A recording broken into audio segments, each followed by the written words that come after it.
لا شريك لك. الحمد لله رب العالمين والصلاة والسلام على سيد الأنبياء والمرسلين أما بعد فأعوذ بالله من الشيطان الرجيم بسم الله الرحمن الرحیم. الحمدللہ پچھلے پروگرام میں ہم نے آپ کو بتایا تھا کہ 10 ذوالحجہ کو احناف کے نزدیک ارکان میں جو حج کے ارکان آپ ادا کر رہے ہیں، حج کے مناسک ادا کر رہے ہیں، ان میں ترتیب واجب ہوتی ہے. چنانچہ پہلے آپ 10 کو رمی کریں گے، اس کے بعد قربانی ہوگی، اس کے بعد حلق یا قصر ہے، اور اس کے بعد طواف الزیارہ ہے.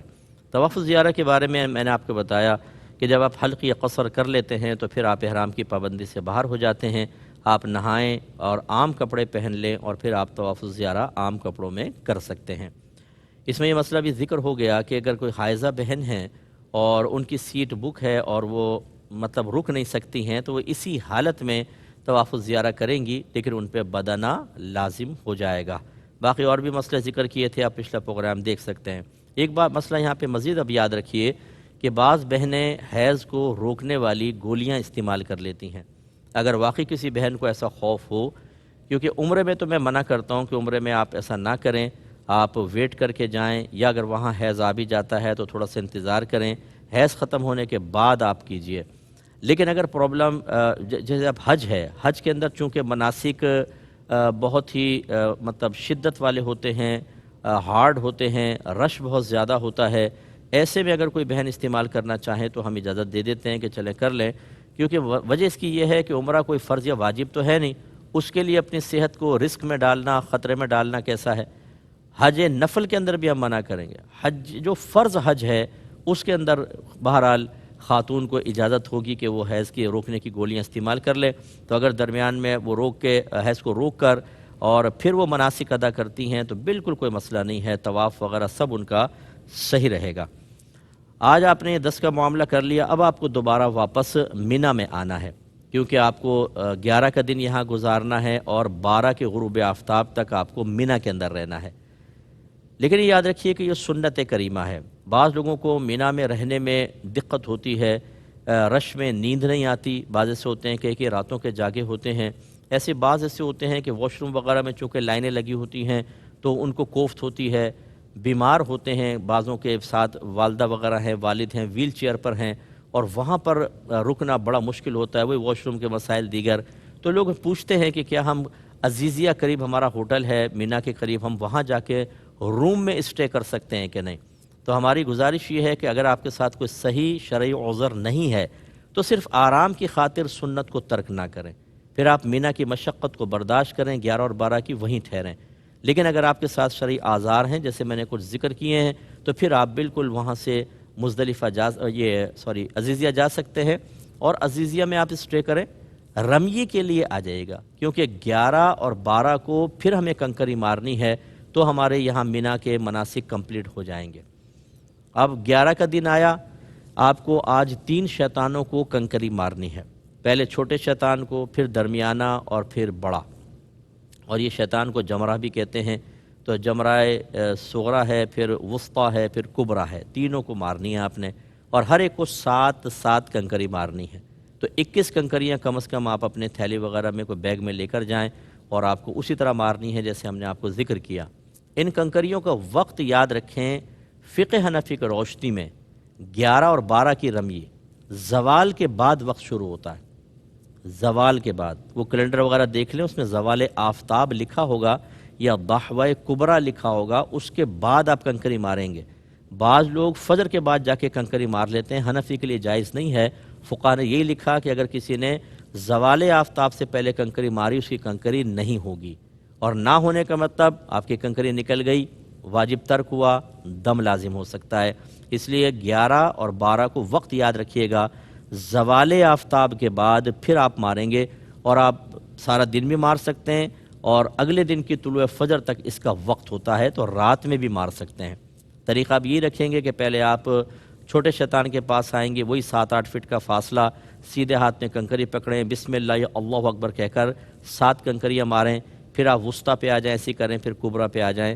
اور اس میں یہ ہے کہ ہر جمرے پر کنکری مارنے کے بعد دعا مانگیں. علماء نے فرمایا کم از کم اتنی لمبی دعا مانگیں کہ 20 آیات اس میں پڑھی جائیں. لیکن کوئی واجب نہیں ہے، آپ مختصر بھی مانگ سکتے ہیں، مختصر جامع مانگ کر دعا، پھر آپ وسطیٰ کے پاس آئیں، پھر کبریٰ کے پاس آئیں، اس طرح تینوں شیطانوں کو آپ کو آج کنکریاں مارنی ہیں۔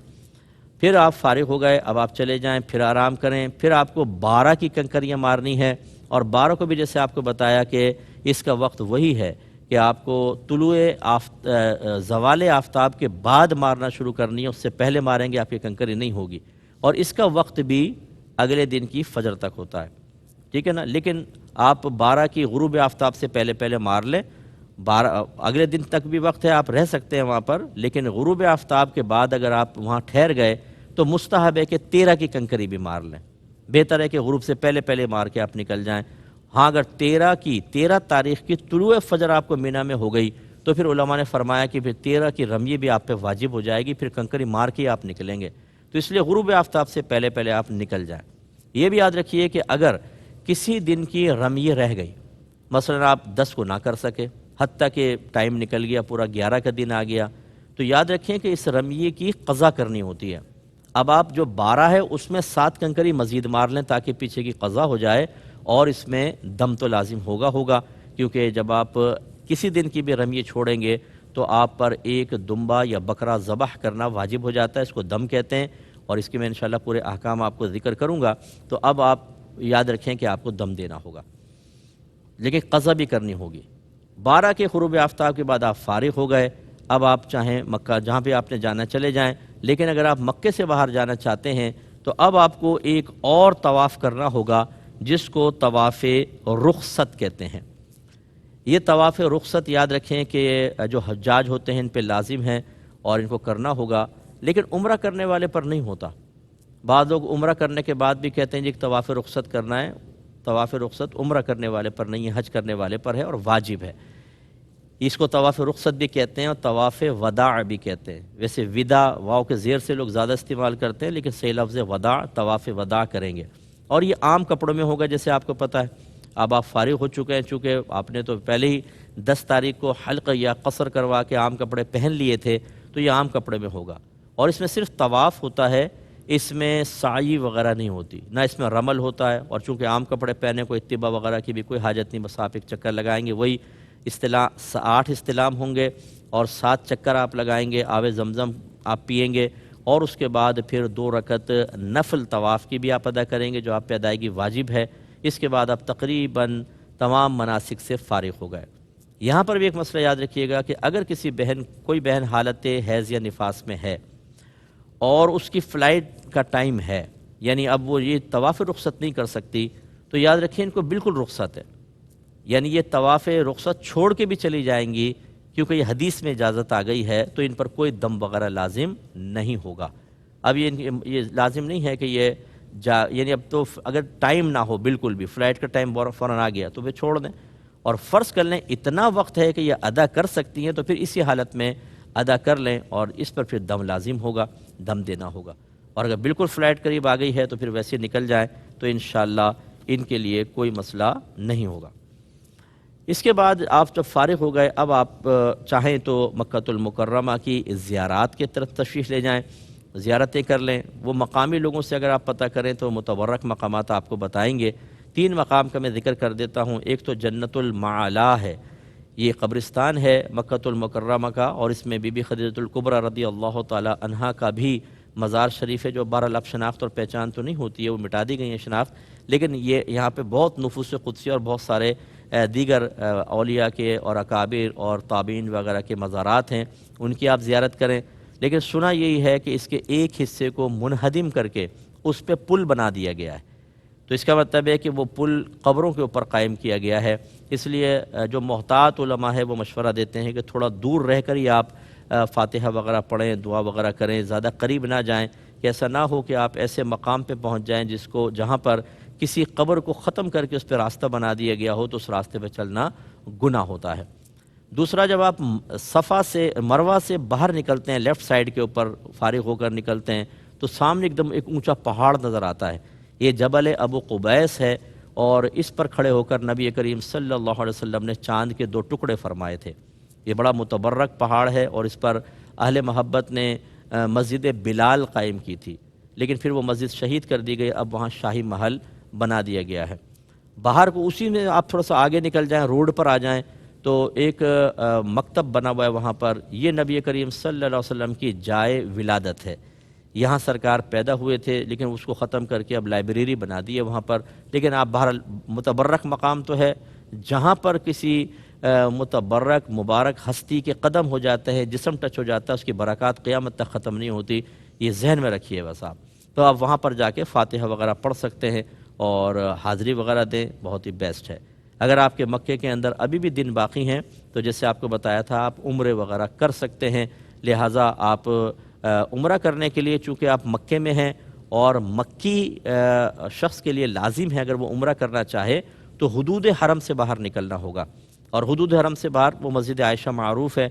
سیدہ عائشہ صدیقہ رضی اللہ تعالی عنہا نے بھی بعض وجوہات کی بنا پر مناسک حج ادا کرنے کے بعد ایک عمرہ کیا تھا نبی کریم صلی اللہ علیہ وسلم کی اجازت سے، اور آپ کے بھائی عبد الرحمن آپ کے ساتھ گئے تھے۔ تو آپ وہاں پہ بالکل جا کر پھر وہ احرام پہنیں اور آ کے آپ عمرہ وغیرہ ادا کر سکتے ہیں۔ یاد رکھیے کہ یہاں کے بھی تبرکات آپ لینا چاہیں تو بالکل لیجئے، اپنے محبت کرنے والوں کے لیے، پیار کرنے والوں کے لیے لے کر جائیے، یہ بہت ہی اچھا ہے۔ اس کے بعد اب آپ کو روانہ ہونا ہے مدینہ منورہ۔ یہ وہ مقام ہے کہ جہاں پر نبی کریم صلی اللہ علیہ وسلم ہجرت کے بعد تشریف لے گئے اور اللہ تبارک و تعالیٰ کی رضا اور اللہ کے حکم سے تشریف لے گئے۔ جب آپ مکہ المکرمہ سے باہر نکل رہے تھے تو آپ نے اللہ تعالیٰ کی بارگاہ میں عرض کی، یا رب کریم تو مجھے اس مقام سے نکال رہا ہے جو مجھے سب سے زیادہ محبوب ہے، اس مقام تک پہنچا دے جو تجھے سب سے زیادہ محبوب ہے۔ تو اللہ تعالیٰ نے آپ کو پھر مدینے کے ہجرت کا حکم تھا تو وہاں آپ پہنچے، اور ایک روایت میں سرکار نے فرمایا کہ اللہ تعالیٰ ہمیں مدینے کی ویسی محبت عطا فرما جیسے تو نے مکے کی محبت عطا فرمائی، بلکہ اس سے بھی زیادہ۔ اس کا مطلب ہے میرے آقا صلی اللہ علیہ وسلم اس شہر مبارک سے بڑا پیار کرتے تھے، اور آپ کی دعا کی برکت سے یقیناً اس کی محبت بہت زیادہ صحابہ کے نبی کریم کے قلب اطہر میں پیدا کر دی گئی۔ ہمیں بھی اس سے محبت کرنی چاہیے۔ اور صحیح روایات میں موجود ہے کہ جب سرکار غزوات سے فارغ ہو کر تشریف لاتے تو جب مدینہ منورہ دور سے نظر آتا تو آپ اپنے جانور کو تیز کر دیا کرتے تھے، یعنی محبت میں کہ میں تیزی سے اپنے شہر میں داخل ہو جاؤں۔ اور اسی طرح جب صحابہ آتے اور مدینے کی طرف سے اگر کوئی گرد اڑتی اور چہروں پہ پڑتی اور وہ اس کو صاف کرنے کی کوشش کرتے، سرکار فرماتے نہیں ایسا نہ کرو، رہنے دو، مدینے کی مٹی میں شفا ہے۔ تو یہ حدیثوں کے اندر موجود ہے۔ اب وہ متبرک مقام جہاں پر آپ جائیں تو اللہ تعالیٰ نے واضح طور پہ فرمایا کہ وَلَوْ أَنَّهُمْ إِذْ ظَلَمُوا أَنفُسَهُمْ جَاءُوكَ فَاسْتَغْفَرُوا اللَّهَ وَاسْتَغْفَرَ لَهُمُ الرَّسُولُ لَوَجَدُوا اللَّهَ تَوَّابًا رَحِيمًا۔ اے حبیب آپ ان لوگوں سے فرمائیے جن لوگوں نے اپنی جانوں پر ظلم کر لیا ہے، یعنی گناہ کیے ہیں، انہوں نے خطائیں کی ہیں، تو وہ آپ کی بارگاہ میں حاضر ہو جائیں، پھر اللہ تبارک و تعالیٰ سے استغفار کریں، طلب مغفرت کریں، اور یہ رسول بھی ان کے لیے دعائے بخشش و مغفرت کریں تو یہ ضرور اللہ تعالیٰ کو بہت بخشنے والا مہربان پائیں گے۔ قرآن کا پکا ایک یعنی نص قطعی ہے یہ کہ آپ وہاں پہنچ رہے ہیں، نبی کریم صلی اللہ علیہ وسلم آپ کا کلام سنتے ہیں، اللہ کی عطا سے آپ کو ملاحظہ کرتے ہیں اور آپ کے لیے آج بھی دعائیں کرتے ہیں۔ تو بارگاہ رسالت میں وہ حاضری کا موقع مل رہا ہے کہ آپ کا حج قبول ہوا نہیں ہوا، آپ اپنے حق میں اس کا دعویٰ نہیں کر سکتے ہیں کیونکہ آپ کے لیے کوئی نص قطعی موجود نہیں ہے، لیکن یہ جو ہے کہ آیت یہ اس پہ اتنا کامل یقین ہے اور ہونا چاہیے کہ قرآن کی آیت کہہ رہی ہے، ہمیں مخاطب کر کے یعنی اپنے نبی کو مخاطب کر کے ہمیں پیغام دیا ہے کہ اگر یہ آپ کی بارگاہ میں آ کے استغفار کریں اور یہ رسول بھی استغفار کرے تو ضرور اللہ کو بخشنے والا مہربان پائیں گے۔ اس کا مطلب ہے وہ حاضری کوئی معمولی حاضری نہیں ہے۔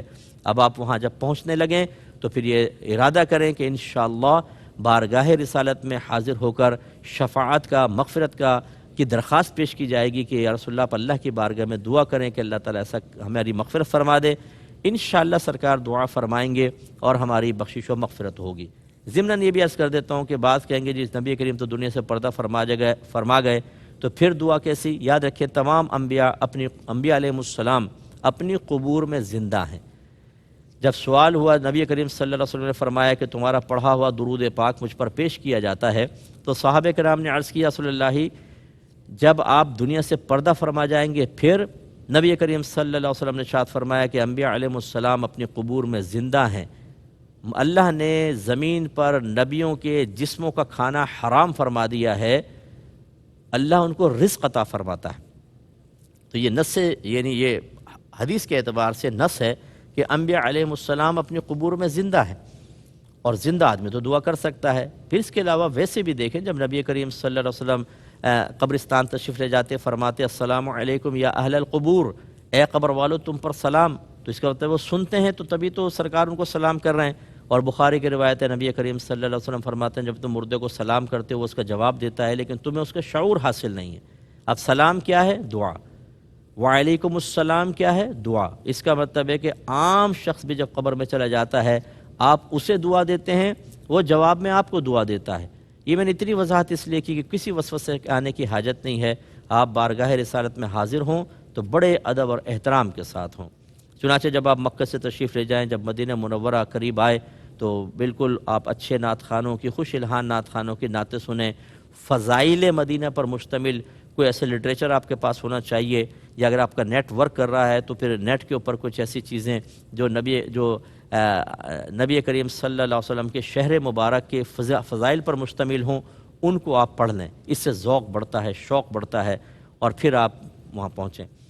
اب صحابہ کرام کے دو طریقے منقول ہیں کہ کچھ قافلے آئے، بعض تو فوراً سرکار کے پاس آگے کہ پہلے سرکار کے پاس آئیں گے، اور بعض ایسے تھے کہ جو گئے اپنے گھروں میں، نہائے دھوئے صاف ستھرے ہوئے، پھر بارگاہ رسالت میں آئے، تو رحمت کونین صلی اللہ علیہ وسلم نے ان کی تحسین فرمائی۔ لہٰذا اب طریقہ یہ ہونا چاہیے کہ آپ پہنچ جائیں، پہلے اپنے ہوٹل میں جائیں، آرام سے آپ اگر تھکے ہوئے ہیں آرام کر لیں، نہائیں دھوئیں، کھانا وغیرہ کھائیں، بالکل آپ جب فریش ہو جائیں پھر پوری یکسوئی کے ساتھ بارگاہ رسالت میں حاضری دیں۔ اور میری گزارش ہے آپ سے کہ جب آپ کسی کے پاس ملنے جاتے ہیں، ایک عام آدمی بھی ہوتا ہے، تو ذرا اہتمام کرتے ہیں، کوشش کیجئے یہاں سے جانے سے پہلے ایک سوٹ خاص نبی کریم صلی اللہ علیہ وسلم کی بارگاہ میں حاضری کا سلوا لیں۔ یہ کوئی واجب نہیں ہے، پیار محبت کی بات ہے، تو وہ سوٹ پہنے، نیا سوٹ، کیونکہ بہت عیدیں آپ نے دیکھی ہوں گی، لیکن بارگاہ رسالت میں حاضری کی عید سب سے بڑی عید ہے۔ اب بعض لوگ کہیں گے یہ ایک اور نئی عید نکال لی، تو ایسا مسئلہ نہیں ہے، یہ خوشی کی بات میں آپ کو عرض کر رہا ہوں۔